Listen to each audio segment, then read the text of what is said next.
Olá, empresários, empresárias, grupos familiares. Mais uma vez estamos aqui no IBREM, no estúdio podcast aqui da Board Academy. Então será um grande prazer estar aqui com vocês novamente. E olha só, né? Mais uma vez eu quero só dar alguns recados iniciais. Nós vamos lançar aqui um programa chamado Empremax. Exatamente isso, para ajudar os empresários a entender como crescer ainda mais com sustentabilidade e com mais dinheiro em caixa. É isso. Em breve vocês vão ter aí acesso, a gente vai compartilhar o link com vocês para que todos vocês possam acessar e participar aqui conosco. E dando continuidade ao nosso podcast de hoje aqui, mais uma vez, né, eu gosto muito desse podcast, que a gente sempre traz pessoas muito especiais, que sempre trazem aqui conosco muito essa questão de conteúdos relevantes e aplicáveis para o seu dia a dia, mas sempre mostrando assim, quais são os melhores caminhos. E diante de todo esse cenário, diante desse contexto, eu estou trazendo aqui hoje um grande convidado, amigo e, acima de tudo, um vizinho. Como é bom, né? Então, o vizinho diz que o vizinho é o seu parente mais próximo, é isso mesmo. Então, cada vez mais a gente tem que fazer boas relações e está tendo uma grande oportunidade, um privilégio de trazer um cara que eu admiro, já acompanhei o trabalho dele, venho acompanhando cada vez mais a evolução dele dentro desse tema e é um tema que eu tenho certeza que vocês vão entender a importância e a relevância que esse tema tem com vocês. Nós vamos falar hoje de holding familiar. Ou seja, nós sabemos aí que hoje no Brasil as pessoas estão cada vez mais entendendo e buscando acompanhar esses movimentos. E eu tenho certeza que o Paulo Guaraciaba, que é o nosso convidado de hoje aqui, vai trazer conteúdos incríveis. E pega um papel e caneta que vocês vão ter muita coisa para anotar. Paulo, mais uma vez, seja bem-vindo, meu amigo, vizinho, meu parceiro de tênis também. Então, novamente, aqui é uma honra estar aqui com você, Obrigado, meu amigo. Rogério. Bom, é muito bom estar aqui com você hoje. Obrigado. A todos os empresários. Hoje nós vamos debater um tema que antigamente as pessoas falavam que era uma tendência. Mas hoje é uma grande pendência para quem ainda não tem, que é estruturar o planejamento patrimonial de uma família. Excelente, Paulo. Já começamos aqui com os motores aquecidos, então a gente vai direto ao ponto. Paulo, explica para quem está nos escutando, nos assistindo agora, o que é essa holding familiar, né? Como que acontece? Como que gerou todo esse contexto, por favor? Vamos lá. A holding familiar é uma instituição decorrente de um processo de planejamento patrimonial. É uma ferramenta Legal. Que pode ser utilizada para a grande maioria das famílias, mas aqui no Brasil tem uma carga histórica que, na realidade, somente grandes empresários é que tinham acesso a isso. Por quê? Porque, diferente de uma holding qualquer, comum, qualquer empresa que tenha participações de outra empresa pode ser uma holding. Então, tem diversos estilos, estruturas que podem ser chamadas de holding. Mas uma holding familiar bem feita mesmo é uma instituição que vai servir a família por um completo, a família do termos de proteção do patrimônio, proteção de todos os entes daquela família e também os objetivos que o patriarca e a matriarca têm de curto, médio e longo prazo para aquele patrimônio assegurar não somente a qualidade de vida do casal, mas também das próximas gerações. Então, uma holding familiar é algo criado, estruturado, com diversas ferramentas dentro. E as ferramentas que estão disponíveis no Brasil, como testamento, doação de bens, doação de cotas, previdência privada, seguro de vida, a holding familiar é uma delas, só que ela é muito robusta e traz uma proteção bem elevada para as famílias. Legal. Interessante você estar trazendo isso, né, Paulo? Eu queria já... acho que mediante todo esse contexto que a gente está passando na nossa economia, todo esse risco geopolítico, se você puder comentar, assim, na sua visão, né, quais são os maiores erros que as famílias cometem, né, na prática, quando vai pensar em fazer esse processo de transição, de sucessão de patrimônio? O que seria o grande ponto de atenção, se puder compartilhar? Vamos lá. Eu vou começar a atenção colocando um pouquinho do histórico da holding familiar no Brasil. Tá. Né? Holdings começaram na reforma de processos que vieram lá na reforma industrial. Perfeito. Né? Então, nós estamos falando de 1700, etc. E por quê? Porque os investidores precisavam conseguir investir em empresas. Né? As empresas precisavam de capital para poder investir em tecnologia e fazer as suas atualizações naquela época. Mas os investidores precisavam de garantia, porque uma vez que você colocava o seu CPF dentro de uma empresa, você estava colocando risco também. Então, você colocava o seu dinheiro, o seu investimento, mas atrelado a isso também tinha um risco daquela atividade empresarial. Então, as holdings, principalmente nos Estados Unidos, foram criadas com base legal para que você pudesse investir em empresas, ter participações de sociedades, sem ter o risco atrelado ao teu CPF. Só que no Brasil, isso só veio em 1974 com a lei de SAs. Por que não veio lá atrás no Brasil? Porque nós estávamos numa cultura agronegócios, não industrial. Entendi. Enquanto os Estados Unidos, Inglaterra, etc., a Alemanha estavam num modelo de industrialização, nós estávamos no modelo de agronegócios. Era a base brasileira, então não necessitava mudar a legislação brasileira naquela época. Então, primeiro, nós estamos defasados no mínimo de 100 a 150 anos com relação a esses países, com relação à legislação que proteja quem tem patrimônio, quem tem investimento, quem tem negócios. Legal. Então, a nossa educação não estava prevendo ensinar as famílias a como se proteger. Nós temos também um problema crônico que vinha de inflação alta. Então, a educação financeira no Brasil também veio muito tardia. Então, na realidade, nós não tínhamos muita necessidade disso, porque a necessidade mais premente era a sobrevivência. Sim. E aí vieram todas essas recorrências. Então, por que hoje a holding familiar virou uma tendência muito forte, virou algo necessário, e onde as famílias erram? É buscar assessoria aonde não tem especialização nisso. Para fazer uma boa holding familiar, você tem que entender de várias áreas do direito. E não adianta ser um advogado bem formado que você não vai entender de holding familiar. Porque precisa de várias áreas de direito, mas não da forma que foi ensinada academicamente nas universidades. Precisa de contábeis, e contábeis também no nível avançado. Precisa entender de gestão de empresas, de finanças e também um pouquinho de psicologia. Porque está lidando com relações familiares. Exato. Quando um profissional é especializado em planejamento patrimonial familiar, ele tem uma base de tudo isso, ou pelo menos tem uma equipe estruturada com essa base, para poder entender as necessidades e estruturar uma instituição que vai atender a sua família nessa geração, de quem construiu, mas também nas próximas gerações, criando toda uma situação onde a transmissão do patrimônio não seja necessária mais passar por processos de inventário, porque esse patrimônio não está mais no nosso CPF, e sim no CNPJ da instituição. E aí, quando você traz isso, né, Paulo, fazendo mais um parênteses aqui, entendemos que tudo se passa um processo de aculturamento, né? O que você está fazendo hoje com a sua empresa é catequizar o mercado de entender todos os riscos financeiros, jurídicos, fiscais, que são inerentes a um processo de uma transição, né? Dessa questão de holding familiar. E que, por outro lado, além disso, a gente teve uma questão de educação financeira, que hoje o nosso país ainda tem um grau de endividamento e alavancagem muito alto perante os outros países, em função de toda essa postura e posicionamento. E tem outro ponto aqui, Paulo, que eu já queria puxar também, que aí já tem alguns estudos em mercado, que a gente vai ter proximamente 9 trilhões que vai fazer agora um processo de sucessão nos próximos anos, aí 5, 10 anos. Como que você está enxergando esse panorama de oportunidades, obviamente, para uma empresa como a sua, e, por outro lado, como pontos também de atenção para quem quer conhecer um pouco mais, quer entender, porque inicialmente, como você falou, era só as grandes indústrias, os grandes empresários, ditas-se como empresas de faturamento acima de 1 bi. Hoje não, hoje você vê famílias que têm um patrimônio de 2, 3, 5, 10 milhões, não tem limite, certo? Então, acho que é legal trazer um pouco dessa visão de o que o mercado está sinalizando em termos de oportunidades e o que o mercado está sinalizando, dando sinais também de ponto de atenção em relação assim, olha, você pode fazer a sua holding familiar, não importa o tamanho do seu patrimônio, é importante por conta de todo esse processo sucessório.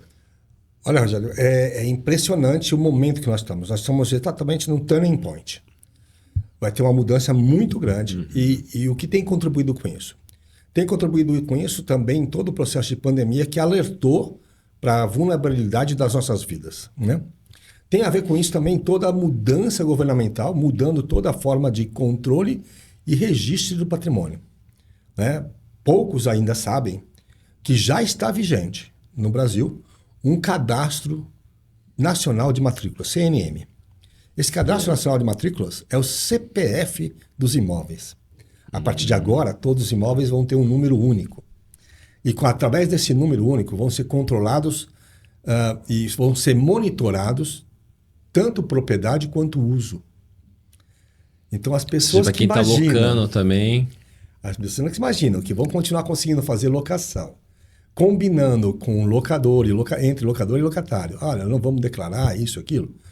Olha, se você ainda recebe em dinheiro, talvez o cadastro ainda não... De hoje, de 2025, ainda não pegue, mas de 2026 para frente, com a reforma tributária, esse cadastro vai pegar inclusive daquela transição que está sendo feita em dinheiro.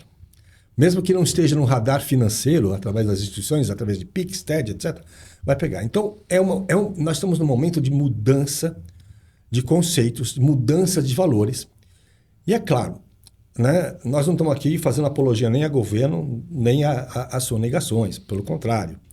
O que a gente busca é mostrar que existem soluções que possam ter benefícios tributários, ter uma carga tributária menor do que a tributação em cima da pessoa física, que está em 27,5%, mas aqueles que investem um pouquinho em renda locatícia para uma aposentadoria, para uma renda residual, uma renda complementar, vão ter problemas, porque agora com a reforma tributária provavelmente vai se acrescer... As margens serão diferentes. Vão se acrescer um pouquinho mais de alíquotas de impostos.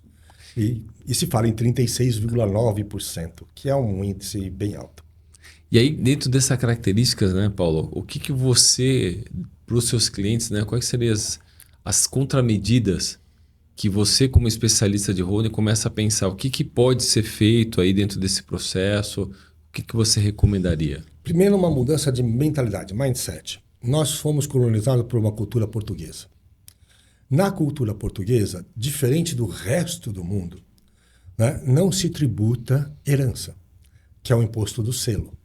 Então, você, pai de família, mãe, etc., constitui um patrimônio, coloca no seu CPF, no registro português, e a transferência para os seus filhos diretos, etc., ela não passa pelo imposto. Nós conquistamos o Brasil com essa cultura, fizemos uma base de aquisição de patrimônio em cima do nosso CPF. Inclusive, ela é até importante, até os advisors financeiros, etc. Olha, é importante você adquirir e registrar, porque no registro que você realmente tem a propriedade e tal, e todo mundo registrava no CPF. Essa cultura tem que ser mudada. Sim. Se você pegar uma cultura anglo-saxônica, etc., você tem o patrimônio sendo comprado, adquirido, e até o próprio corretor te pergunta, você vai adquirir com qual CNPJ, com qual empresa, qual estrutura? Numa trust, numa LLC, qual a estrutura que você vai conquistar esse patrimônio? Para quê? Para que ele não passe por um processo de inventário. Porque o governo brasileiro não divulga isso. Governos dos outros países estão divulgando. Olha, se você conseguir registrar o patrimônio e deixá-lo registrado de tal forma que você não absorva tempo, os recursos do governo através do judiciário para poder definir para quem vai esse patrimônio, você está me economizando tempo, então eu vou fazer o seguinte, você fica isento dessa taxação de herança. Né? Que aqui no Brasil nós chamamos de ITCMD, o Imposto de Transição e Doação Causa-Mortes, mas lá, se você já deixa estruturada a sua herança, você com certeza não precisa do governo, não precisa do judiciário, então não acarreta mais volume no judiciário, e o governo fala assim, para você liberar o meu judiciário, eu te dou um benefício. Aqui no Brasil ninguém divulga isso. Legal. Né? Os políticos têm as suas holdings familiares, né? A gente vai com os 3 poderes, eles têm a estrutura, porque sabem que isso protege a eles, mas não divulgam no Brasil. Então, de novo, é aquela questão não só de cultura, como também de conhecimento no aspecto assim, que se a gente pega hoje, vou pegar por classes, né, sociais, existe uma distância muito grande entre classes sociais no Brasil. Sim. E a questão de conhecimento como holding familiar, eu acho que isso ela vem para ajudar a todos. Né? Porque inicialmente esse conhecimento, essas informações, ela está dentro de uma base da pirâmide aqui, para cima. Para cima. Parte de cima. E a parte de baixo, onde tem o maior volume de pessoas que também tem seus patrimônios ali. Tem seus imóveis. Eu conheço diversas pessoas que têm lá 4, 5 casas pequenas de aluguéis e tal. E é um patrimônio. E assim que essa pessoa falece, transfere ele para os filhos. Isso dá um grande problema.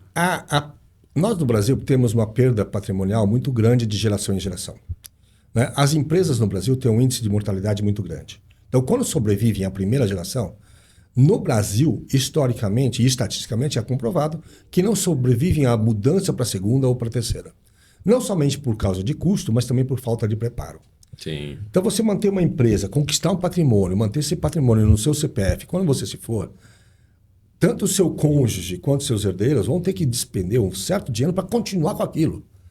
Isso eu estou falando no lado empresarial, mas eu posso falar também no lado familiar. Ou seja, você tem sua casa de campo, sua casa de praia, ou alguns imóveis de locação, não importa. Aquilo que você conquistou com a sua vida. Para transferir o mesmo patrimônio para o seu cônjuge e filhos, vai ser a sua família que vai ter que dispor de dinheiro para poder pagar todo o custo do inventário, a assessoria jurídica, os impostos, etc., para continuar com aquilo que já é teu, que você pagou imposto para trabalhar, para ter a renda, depois pagou imposto para conquistar e depois pagou imposto para manter. E agora vai ter que continuar pagando mais o imposto para continuar sendo dono daquilo que você já era. Imagina, isso é um caso. Então, hoje, a gente vê muito claramente esta falta de informação faz com que as pessoas não tenham um preparo para a sucessão, além de um certo preconceito de se falar em situações de morte. Isso é um tabu, né? Isso é um tabu. E aí eu queria aproveitar aqui, Paulo, se você puder, claro, devido às confidencialidades, se você colocar para a gente aqui 2 casos reais de uma família que conseguiu fazer processo e se deu muito bem, logo depois viu e falou, ainda bem que eu fiz, e uma outra família que acabou não fazendo, protelando, né, o famoso procrastinando uma decisão e se deu muito mal. Bom, eu vou falar então de 4 processos. Perfeito. 2 processos eu vou falar para você no mundo do universo dos artistas e empresários que todo mundo conhece. Tá bom. Veja bem, Roberto Marinho. Roberto Marinho é um empresário que já preparou a estruturação, planejamento patrimonial da família, e ninguém ouviu falar do inventário do Roberto Marinho, das brigas na justiça da família Marinho, nada disso. Exato. Trabalhando com ele, Jô Soares. Jô Soares deixou tudo preparado com uma ferramenta antiga, a ferramenta do testamento. E você que tem essa ferramenta do testamento, se preocupe. Porque o testamento te obriga a ir para o inventário e aumenta o teu prazo de tempo dessa discussão toda. Tem que ser aprovado por um juiz para depois ser dividido ou ser executado esse testamento da forma que você deixou ou não. Porque você fez num momento, você faleceu no outro, pode ser que as regras tenham sido mudadas. Ou até que a condição financeira tenha sido mudada. O Soares deixou para algumas pessoas o apartamento dele, os bens imóveis, ativos financeiros e tal. Mas essas pessoas, como não tinham condições de arcar com o custo, acabaram tendo que vender essas coisas para poder ficar com a sobra. E nesse momento de venda de patrimônio e inventário, normalmente, como pode demorar muito tempo, etc., quem compra com um deságio muito grande. Então, estou falando de 2 casos. E eu posso falar também, estou falando da Globo, vou falar do SBT. Silvio Santos, que se preparou muito bem, né? Até o governo estadual de São Paulo tentou pegar um dinheiro que já estava estruturado e tal. Não teve sucesso, porque estava muito bem estruturado, base legal. E você vê um Gugu Liberato também fazendo a mesma ferramenta antiga, etc. E nós não estamos falando de empresários. O Gugu tinha muitos falta negócios. De informação, né? Com falta de informação. Foi mal assessorado. Mas Paulo, ele tinha um escritório jurídico extremamente elaborado, muito bem conceituado, etc. Tudo bem. Né? São estruturas que não estão especializadas em planejamento patrimonial. Interessante. Agora você pega clientes normais, como tive famílias, etc. Graças a Deus eu tive pouquíssimas famílias que tiveram perda de entes queridos depois da gente ter concluído o holding familiar. As famílias já ficam tranquilas, etc. Mas eu tive um caso recente, inclusive de familiar meu, que eu concluí a holding e agora tivemos a reunião com a advogada para fazer o restante do inventário, porque os bens imóveis todos já estavam transferidos, grande parte dos ativos financeiros transferidos, mas restava um ativo móvel, um automóvel, alguma coisinha, restava um pouquinho de ativo financeiro que permanecia na conta do CPF. A advogada do inventário, quando teve conosco, fazendo a reunião, falou, como é que eu registro tudo isso? Ela ficou tão impressionada que já marcou uma reunião para a família dela. Interessante, hein? Por quê? Porque ela falou assim, nossa, então quer dizer que o patrimônio todo está fora dessa equação de inventário? Está. 97% do patrimônio desse nosso familiar estava fora da equação de inventário, fora do imposto, fora disso, porque não estava mais no CPF da pessoa, e sim estava na instituição que já era da família. E tem regras e cláusulas de sucessão estabelecidas, mas não é a sucessão do patrimônio, sucessão da gestão. Isso muda muito. Transmitir patrimônio do CPF para o outro tem imposto. Transmitir gestão dentro de uma instituição familiar, dentro de uma empresa, não tem imposto nenhum. É muito mais simples, né? Muito mais simples. Agora tem uma outra questão, Paulo, que eu gosto que você falou, né? Vamos falar de conflitos geracionais. Né? Cada empresa está ao seu momento ali de geração, né? Primeira geração, segunda geração, terceira geração, quarta geração. Existe um estudo da PwC, né? Que é uma Big Four, né? Uma grande empresa de auditoria, que ela fala o seguinte, que no Brasil 7% das empresas chegam à quarta geração. E aí, qual que é a minha pergunta? Como você alinha as expectativas dentro dessa configuração, né, de diferentes gerações entre visões de riscos, negócios, estilos de vida? Porque às vezes a nova geração tem uma outra visão sobre o que é road, ou não quer nem saber disso, ou às vezes a geração 1, a primeira geração, a gente... Né, entende-se que, como você falou, falar de morte na família é um mito, né? É um negócio que não é muito bem aceito. Como lidar com tudo isso e conflitos de gerações, mitos sobre a morte, como que é isso para você? Para mim hoje virou tranquilo. Por quê? Eu tenho um motivo pessoal para estar trabalhando com isso, né? A minha carreira começou cedo, com 15 anos eu montei minha primeira empresa, era um birô de marketing com informática. Legal. Então eu comecei a vida com informática muito cedo, porque eu tive uma experiência de intercâmbio pelo Rotary. Morei na Austrália, tive contato com informática. Quando eu voltei, meu pai também, apesar de ser dentista, era um autodidata de informática muito dedicado. Então eu montei o primeiro birô bem cedo, negócios, etc. Depois eu tive o convite para ser CEO de uma empresa com 20 e poucos anos, e para recuperar o processo de turnaround dessa empresa familiar. Legal. E conseguimos desempenhar muito bem, etc. E daí surgiu a Soft, a agência de resultados, que desde os anos 96 até hoje faz todo o processo de consultoria e assessoria às empresas. Né? E o produto de planejamento patrimonial era um serviço do núcleo, da unidade de negócios de finanças. Né? Nós tínhamos um pouquinho de educação financeira, empresarial e familiar. Sim. Porque quando a grande maioria das empresas são empresas familiares, é muito comum pegar a mistura, a falta de um certo conhecimento no âmbito financeiro, misturando finanças pessoais com empresariais dentro da empresa familiar. Então a gente começou a fazer um pouquinho de educação nesse sentido. E aí veio o viés que eu percebi, foi numa dívida, etc., que eu falei, poxa, pera um pouquinho só. Eu faço isso para os outros clientes, por que eu não faço para mim mesmo? E eu fui buscar um pouquinho da história da minha família. E na hora que eu tocou na história da minha família, eu percebi que a minha família foi uma família que durante as gerações perderam negócios, perderam patrimônio de uma forma volumosa na história das últimas 3 gerações. Né? Então, eu sou descendente do Barão de Guaraciaba, e o Barão de Guaraciaba teve diversos negócios, teve 2 bancos, agronegócios, fazendas, palácios, etc., que a família não recebeu tudo isso pelos processos de geração.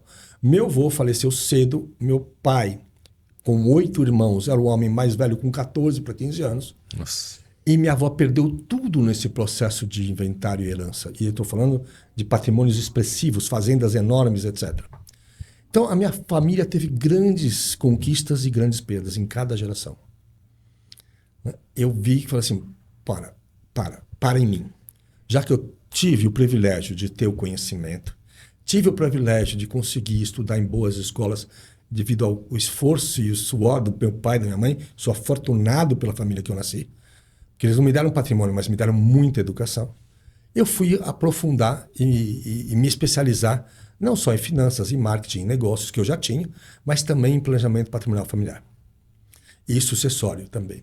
E aí, com isso, fechou a equação de eu estar buscando uma missão e um propósito maior. Cada vez mais as famílias precisam disso. Então, a minha visão de negócio é clara. Nós não medimos nosso negócio mais por faturamento, e sim por número de famílias protegidas. Nós não medimos mais o nosso negócio por margem de lucro, e sim por quantas contribuições positivas a gente deu para as famílias. Receber um abraço num velório de agradecimento é algo que marca muito. Eu também já atuei como administrador judicial e no judiciário. Incrível que pareça, se você perdeu ou ganhou uma causa, os dois lados se sentem prejudicados. Os dois lados tiveram custos. E mesmo que você ganhe uma causa, você nunca vai estar satisfeito. É isso aí. E era assim que eu me sentia, atuando junto com os juízes, como administrador judicial, penhorando, fazendo a parte de administração judicial, buscando equalizar, fazer uma justiça. Mas nunca tinha essa sensação positiva. Com o planejamento patrimonial, as famílias viram amigas. Né? Eu tenho uma senhorinha que eu posso até falar o nome dela, Ana Maria Matos Burnetti. Né? Ela tem o mesmo nome da minha mãe, Ana Maria. Mesma idade da minha mãe, 84 anos.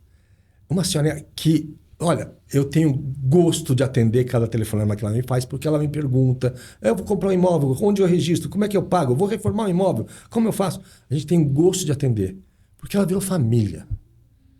Legal. Né? E a gente sente o carinho. Então, é aí que eu vi o turning point do meu negócio. E hoje nós montamos uma empresa separada da empresa de consultoria, chamada Planejamento. Como que é o novo nome da empresa? Patrimônio Planejado. É isso mesmo. Patrimônio Planejado. Ela está no forno. Está no forno. Patrimônio Planejado vai ser uma empresa especializada só em holding familiar. Legal. E é com isso que a gente vai trabalhar nos próximos meses, lançando essa empresa, saindo da empresa de consultoria, da Soft Agência de Resultados, e lançando essa empresa no mercado, porque ela vai ser medida exatamente por quantidade de famílias que ela vai trazer o benefício da proteção e a segurança. Legal, Paulo. Você está trazendo uma coisa aqui que eu acho legal. Claro que tem inúmeras perguntas para serem feitas aqui, mas eu queria só determinar com você uma questão, né? A gente está falando muito da economia tradicional, né? Pessoas que estão vivendo uma economia tradicional. Agora eu queria trazer um pouco da nova economia. A nova economia entende-se como startups, as empresas estão começando agora. Empresários que vêm nessa nova geração, né? De uma geração aí de 20, 30 anos, que está empreendendo, que está começando seus próprios negócios, que às vezes não tem um patrimônio tão significativo, mas está começando aí. Como que você vê também uma parte de juntando com governança, né? Vamos pegar aqui a palavra governança, nova economia, em termos de boas práticas para quem já está empreendendo, já quer começar nessa questão também de patrimônio, de fazer todo esse planejamento, né? Muito boa pergunta, Rogério. Isso. Mas é importantíssimo isso. Porque às vezes as pessoas imaginam, planejamento patrimonial eu vou fazer no fim da minha vida. Quando tiver bastante patrimônio, eu quero transmitir para os meus filhos. Esse benefício de conseguir transmitir o patrimônio para a próxima geração, sem ter que passar pelo horror do inventário, que traz benefícios de tempo, de desgaste, de harmonia familiar, etc., e também benefício tributário, né? Ele não é o mais importante, o benefício tributário. Então, quando você começa com patrimônios que estão sendo criados, construídos, mas já numa estrutura correta, esse patrimônio já vai sendo construído e protegido ao mesmo tempo. O que eu quero dizer? Tem muito cliente novo, e essa geração nova, ela não tem esses preconceitos, elas conversam sobre tudo, elas buscam soluções. E tem que nem tem um imóvel, mas já está montando a sua holding familiar. Que só tem uma primeira empresa, mas está montando a sua holding empresarial. Porque elas têm que ser... A holding familiar e a holding empresarial, elas têm que ser segregadas, têm que ser distintas. Porque a gente não quer agregar risco trabalhista, tributário, empresarial, financeiro, qualquer risco do negócio com o risco daquilo que você tem para sua família. Então, aquilo que você conquistou, aí vem governança e vem compliance. Aquilo que se conquistou da sua empresa e que foi retirado através de seus prolabores e sua distribuição de lucro de uma forma correta, com compliance, para a pessoa física, ele vai ser investido dentro da estrutura de holding familiar, comprando bens ou ativos financeiros ou bens móveis, não importa, mas de uma forma completamente segregada do ativo empresarial ou da movimentação empresarial. Legal. Então a gente cria governança na empresa, cria um compliance muito bem feito para não misturar situação financeira, empresarial e familiar, e o patrimônio que é conquistado já é conquistado dentro de uma estrutura que vai ser definitiva para a sua família. Para os jovens de hoje, traz uma adição de proteção muito maior. Por quê? Aquele que está numa startup, que de repente deu certo, está conquistando um patrimônio, mas ainda não se casou, mas ainda não tem um novo relacionamento, ele já consegue proteger aquele patrimônio de eventuais rupturas de relacionamentos novos. Aquele empresário que já passou por uma situação de separação, que já tem de repente até uma família ali para sustentar, um filho, etc., para sustentar, tem alguma situação de comprometimento financeiro, mas também tem um patrimônio que foi conquistado, pode segregar isso e no próximo relacionamento não se mistura. Aquelas famílias recompostas que têm filhos de um primeiro casamento, filhos do segundo casamento, pode ser organizado o patrimônio para não dar disputa e briga entre os elementos familiares. Então nós estamos falando aqui de proteção, de poder ter relacionamentos novos, despreocupado do lado financeiro, se está sendo um relacionamento segundo as intenções ou não. Você cria harmonia na família e deixa essa harmonia pré-estabelecida para que não haja brigas entre os entes familiares. Exatamente. Aí você tem um valor muito, muito maior que a intangente, mas é muito maior que o valor do patrimônio. Excelente, Paulo. E você trouxe alguns dados, algumas informações aqui que eu acredito muito, é super importante para quem está nos assistindo, escutando agora, porque cada vez mais a gente vê a questão de litígios, né? De sociedades, brigas familiares, principalmente quando a gente fala de dinheiro, que na minha opinião, e aí me perdoe se eu estou sendo muito extremista, e nesse caso específico de falar o seguinte, que o dinheiro na visão, no meu ponto de vista, ele é a única ferramenta que é capaz de unir e separar as pessoas. Claro, tem o amor também, mas existe toda essa questão do dinheiro. Quando o dinheiro é envolvido, ele é muito... Ele é traumático, né? Ele causa um nível de complexidade que, se nós não pudermos ter um nível de antecipação, de organização, de bom planejamento, isso destrói relações, seja cônjuges, seja entre pai e filho, seja familiar, do modo geral. E é o que a gente vê no Brasil acontecendo. Eu estou falando só Brasil, tá? Imagina no mundo, que a gente não tem tantos dados que está rolando, mas no Brasil a gente vê muito briga de sócios, muita essa questão familiar. Principalmente nós aqui do IBRAM, que a gente está implementando concílio em algumas empresas, a gente vê que realmente ninguém tem hold familiar, as pessoas não se prepararam, não se organizaram. Isso gera um estresse, um desconforto, Paulo, assim... Sem tamanho. O desconhecimento desse tema é muito amplo, né? As pessoas não imaginam que eu tenho uma sociedade, sou eu que domino o negócio, mas se eu precisar de uma assessoria jurídica, eu já sei, já tenho essa tarimba, porque ao longo da minha carreira, ou ao longo dos meus negócios, eu desenvolvi relacionamentos com assessores jurídicos, financeiros, etc. Mas eles se esquecem que, de repente, o cônjuge não está preparado. Eles esquecem que os filhos não estão preparados. Além disso...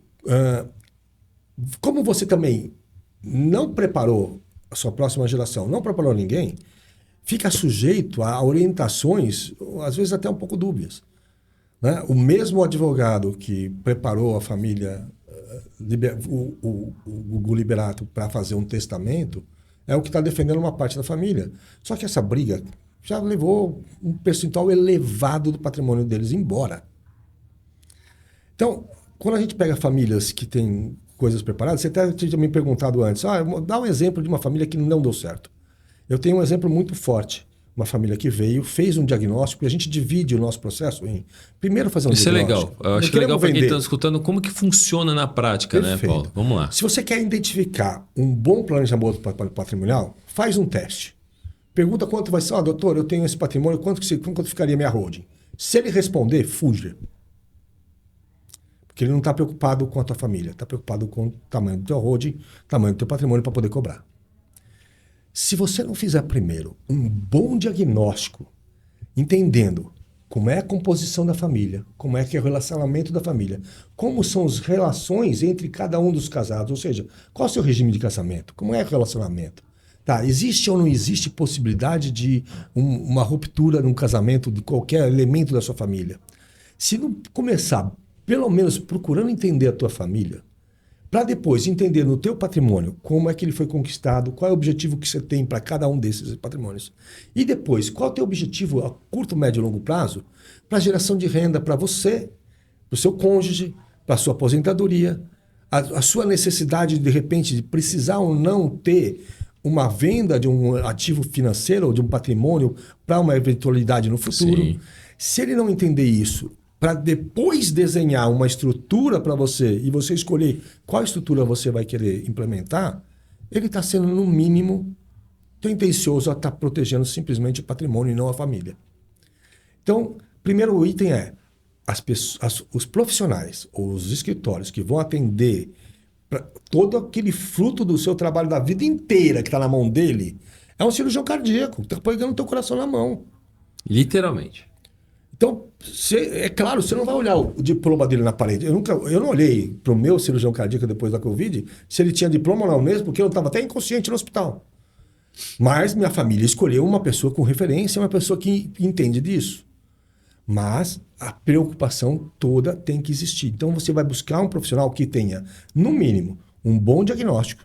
Depois, ele desenhe para você um anteprojeto com as opções que você tem para você escolher. Porque existem holdings familiares simples, mas que têm menos benefícios tributários. Existem holdings familiares um pouquinho mais elaborados, que traz um pouquinho mais de benefícios tributários. Mas a escolha tem que ser sua, Sim. não minha. Por mais que eu seja profissional, se você quer uma holding simples, tá ótimo, a holding simples é sua.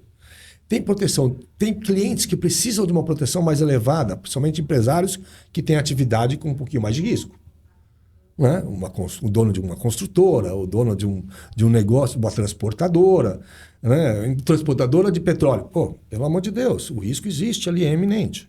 Exato. Um acidente, etc. Então, tem profissionais que não. Né? Então, a área médica hoje está se vendo com isso também, a área odontológica, com o risco de erros médicos, não só do próprio profissional, da sua equipe.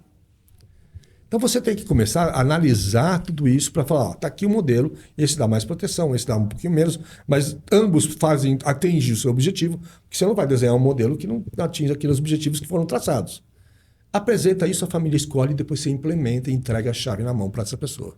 E se quiser também, tem todo um sistema de serviços que vai fazer todo o concierge de atendimento e de orientações e até de manutenção da tua holding para o resto da vida. Nós estamos agora no momento de um dos nossos clientes fazer a transição do pai que se foi para os filhos, orientando os filhos, porque já está tudo estruturado. O pai não está mais aqui. Existe uma advogada de inventário para o restinho que ficou dentro da pessoa física no CPF. Mas tem toda uma assessoria para a família que ficou, para que eles saibam dar os passos com tranquilidade e com o menor custo possível. É que esse é o grande desafio, né, Paulo? Porque imagina o seguinte, a gente tem boa parte aí da população que estão exatamente nesse momento, como eu falei no início, né, da criticidade de processos de transferência, e tem um baita mercado aí que não foi explorado, que eu falo que essa camada aqui de pessoas que precisam saber como funciona, que é super importante, é fundamental, né, que a gente fala. E aí eu fiz uma anotação aqui, Paulo, que a gente fala o seguinte, na sua visão, né, agora eu quero fazer só uma nova camada aqui de perguntas para que quem está escutando começar a entender o raciocínio. A gente falou de história das holdings, por que gerou isso, né? Desde a chegada no Brasil aqui por uma motivação muito por conta da lei das SAs, da 6404, trazendo esse nível de governança, olhando grandes empresários que usaram de ferramentas distintas, seja do testamento, seja de uma holding, que eu achei muito interessante. E agora eu quero trazer um pouco desse olhar do futuro. Né? Olhar do futuro significa o quê? Que tendências que você consegue já antecipar né, dos próximos 5, 10 anos sobre essa questão de planejamento familiar, né, patrimonial, de como que você já... Lá na frente, mas se a gente puder antecipar para agora, o que, que você já está enxergando, Rogério, Paulo? a nossa tendência não pode ser nem começada a ser discutida sem a gente entender o nosso cenário atual. Nós estamos na migração de um processo, de uma parte da reforma tributária que já foi aprovada e para uma segunda parte que começa ano que vem. Né? Vai mudar muito a forma de tributação no Brasil, vai mudar muito. As pessoas ficaram preocupadas, né? Eu vou fazer uma brincadeira aqui. As senhoras ficaram preocupadas em quem vai matar o Odete Roitman na próxima novela que está sendo o remake. Sim. E o pessoal ficou preocupado com o Palmeiras se ia ganhar ou não ganhar o Mundial. E não perceberam, né? Tinha gente torcendo pró e contra, tem gente torcendo pró e contra na novela, não importa. Mas o Brasil não percebeu que nos últimos 10 anos houve uma mudança muito grande dos sistemas de controle do fisco. Então, o fisco hoje já começou a colocar, nos últimos anos, campos no seu imposto de renda que tem número de matrícula de imóveis, campos no seu imposto de renda que agora vai ter um novo número de cadastro nacional de matrículas. Começou a colocar informações de onde você reside, de onde você... Tudo isso vai mudar a forma que o fisco vai controlar o patrimônio. Vai controlar as rendas. Então, eu vejo uma tendência muito forte do brasileiro agora correr atrás. E estamos na véspera da mudança, o telefone do nosso escritório não para de gente desesperada, porque eu tenho renda de aluguel aqui agora, o que vai acontecer? Pô, na véspera, 45 do segundo tempo, você vai me perguntar o que vai acontecer? Mas, felizmente, a gente tem um viés de educação patrimonial. Sim, né? Total. A gente já veio da educação financeira, e a gente sabe que a educação patrimonial é o nível mais elevado de educação financeira que existe. É quando você começa a pensar não só em você, mas na sua família e nas próximas gerações. Então, aquele que consegue entender a educação patrimonial vai conquistar patrimônio para próximas gerações, alavancando a vida financeira de cada geração da sua família. Porque antigamente se perdia e começava de novo. Se perdia e começava de novo. Então, essa tendência é muito clara das pessoas pararem de pensar no seu umbigo, no seu CPF e começarem a pensar realmente nas suas famílias. Claro, nós temos uma segunda tendência. Na lei de famílias, você tem que ter direito de legítima, dividir igualmente, fazer uma série de coisas. Na lei empresarial, ela te dá um pouquinho mais de liberdade de ser um pouquinho até mais justo. E se organizar. Nós montamos Hold Familiares respeitando as duas leis. Legal. Mas Isso é importante. Mas te dá o benefício de você criar algumas regras. Tem um cliente que foi muito legal, Rogério. Um filho com uma situação de dependência, uma filha com uma situação de instabilidade emocional, não se formavam nunca, o pai preocupado com o patrimônio, preocupado, olha, meu patrimônio se for cair na mão dos meus filhos, pode criar uma situação até de risco de vida do meu filho. Porque ele, com acesso a dinheiro, acesso a tudo, com essa dependência química, pode se autoflagelar. Minha filha, com essa insegurança toda, já demonstrou dar bens para terceiros só por troca de companheirismo.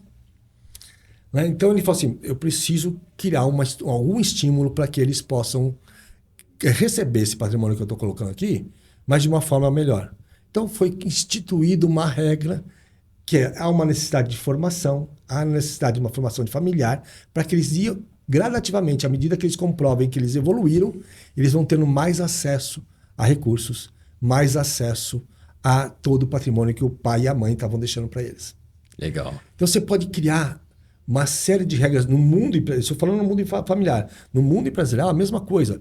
Qual é a qualificação, qual é a situação que você vai ter para poder continuar tocando o negócio?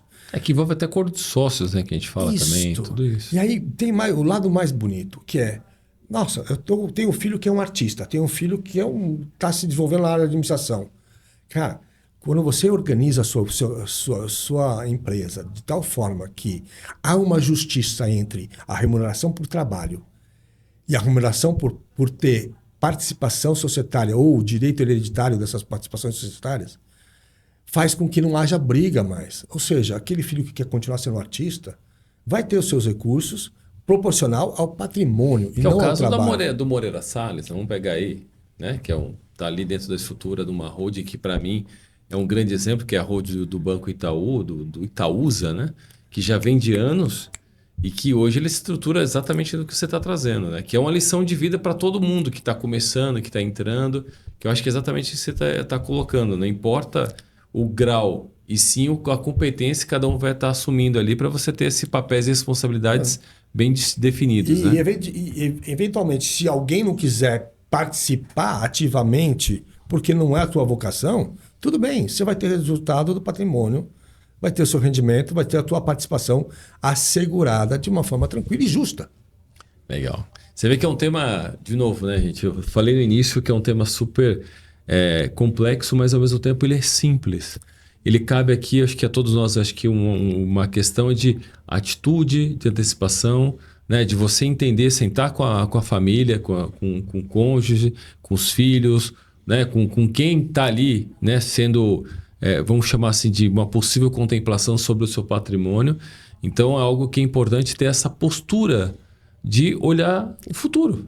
Porque a gente sabe que o futuro é daqui a 1 minuto, não é daqui 10 anos. Então a gente não sabe o que vai acontecer daqui a 1 minuto, daqui a 10 minutos. A ideia é a gente começar a se precaver, se antecipar para não cair nessa vala comum que você citou aqui, né? E Rogério, qualquer um que já viajou para a Europa, que é um continente muito mais antigo que o nosso, né? Qualquer um que já viajou para os Estados Unidos também, que também é mais recente que o continente europeu e tal, e viajou um pouquinho o mundo. Eu morei na Austrália com 15 para 16 anos, fiquei 1 ano lá, que é o país mais recente que o nosso, inclusive. Exatamente. Mas que tem uma cultura já de uma certa organização um pouquinho maior, vai perceber que tem, se a gente vai para as vinícolas francesas, italianas, etc., 4ª, 5ª geração, a gente vai nos grandes centros europeus, você vê tanto hotel quanto restaurantes, etc., na 4ª, 5ª geração. Na Espanha, inclusive, tem alguns estabelecimentos que têm uma plaquinha dizendo que aquele restaurante está desde 1900, 1800 e tal naquele lugar, na mesma família. Só pode estar na mesma família se o custo de transmissão não for elevado, senão eles têm que vender. Essa cultura é que precisa chegar aqui. De começar a pensar não só em você, e sim nas próximas gerações também. Eu acho que essa é uma tendência muito forte para o país. E essa cultura não é só para os pequenos negócios, para restaurantes, para isso, para aquilo, mas serve também para os grandes negócios. É por isso que as grandes multinacionais continuam existindo. É por isso que os grandes bancos continuam existindo, porque ali eles tiveram toda a assessoria para fazer isso. Mas quem disse que isso não está disponível para os pequenos também? Por que você não está buscando algo para que você comece a já organizar a sua empresa dessa forma? O pessoal que está começando com startup, principalmente o pessoal um pouquinho mais jovem, já está começando a montar uma holding empresarial. Ou seja, não abre um negócio no seu CPF, abre uma empresa, abre uma instituição para ele, que essa instituição é que tem a participação no negócio. É totalmente diferente. E é muito mais barato começar já assim do que depois transferir tudo isso, porque na transferência há impostos a pagar. Excelente, Paulo. Agora eu queria já, entrando no nosso fechamento aqui, queria fazer algumas breves perguntas. Acho que você trouxe muito aqui, mas eu acho que é legal para a gente reforçar. Eu fiz uma anotação assim, né? Na sua visão, Paulo, olhando tudo que você trouxe aqui, o que você gostaria que as pessoas levassem desse episódio de hoje? Questão de planejamento familiar, de holding, de todo esse arcabouço aqui que a gente trouxe. Independente de holding, educação patrimonial e o planejamento patrimonial é um nível mais elevado de educação financeira. Nós aprendemos a fazer a nossa poupancinha lá no nosso cofrinho, né? A economizar para poder comprar alguma coisa. Depois aprendemos recentemente a começar a aplicar e aprendemos também que à medida que a gente evolui na forma que a gente aplica nossos recursos financeiros, a gente tem mais ou menos rendimentos, mais ou menos impostos também. Né? Então a gente aprendeu tudo isso. Está na hora de aprender um pouquinho mais, de elevar o conhecimento. Então a educação patrimonial, saber como comprar, como registrar, como fazer para proteger, como fazer para que o seu patrimônio não fique na mão de genro e de nora, dependendo da situação, e sim fique no núcleo familiar daquilo que você está plantando para o seu futuro, da sua família. Então, tudo isso está na hora das pessoas começarem a se atentar. Mas não só porque aumentou o imposto. Tudo bem, a gente está se mexendo agora com a reforma tributária porque aumentou o imposto.